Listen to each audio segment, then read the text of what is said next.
différentes aussi. Hein. Donc je vous ai déjà raconté.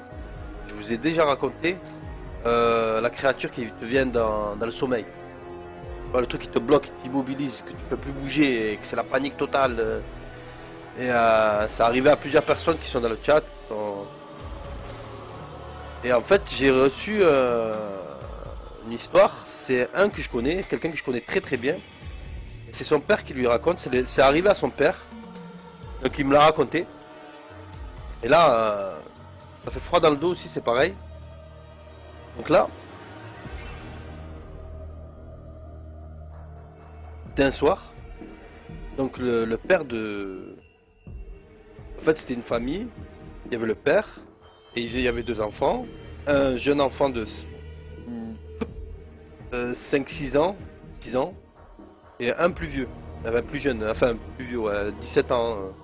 Et lui, c'est lui qui est 17-18 ans. Il raconte que son père lui a raconté. Qu'un soir, pareil, il dormait.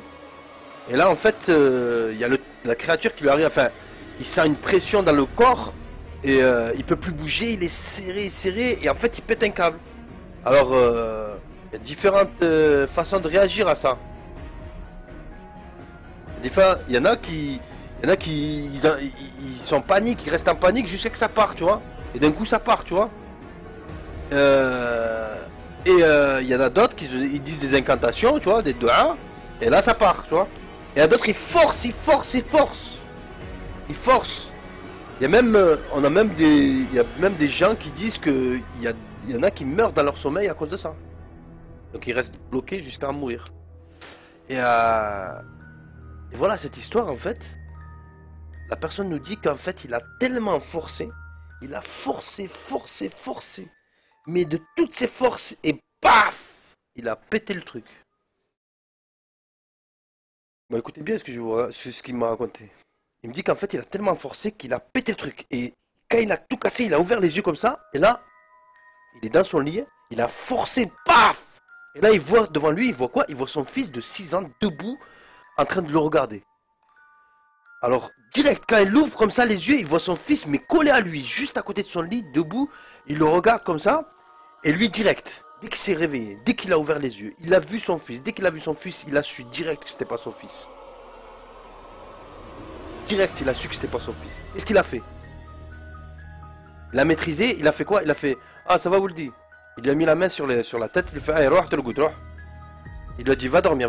Il s'est couché et il s'est tourné de l'autre côté, il s'est endormi. Il n'a pas bougé, il savait que c'était pas son fils. Il a reconnu que c'était pas son fils. Il ressemblait, mais non. Et là, en fait, il s'est endormi, il s'est couché, il s'est endormi. Jusqu'au matin. Et le matin, là, il a raconté ça à son grand-fils. Là, c'était chaud parce que Walou, le petit, il n'est jamais allé dans sa chambre. Il le savait. Qu'est-ce qu'il a vu ce jour-là? Qu'est-ce qui a pris l'apparence de son fils, le plus petit?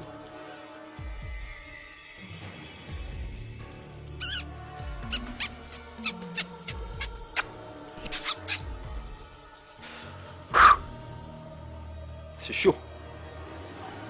C'est chaud. T'imagines? Aïe aïe aïe, c'était chaud. Ah. Ça c'est vraiment le daron d'un collègue qui nous a raconté ça. Ça fait froid dans le dos. Ça fait peur. J'ai mal au crâne.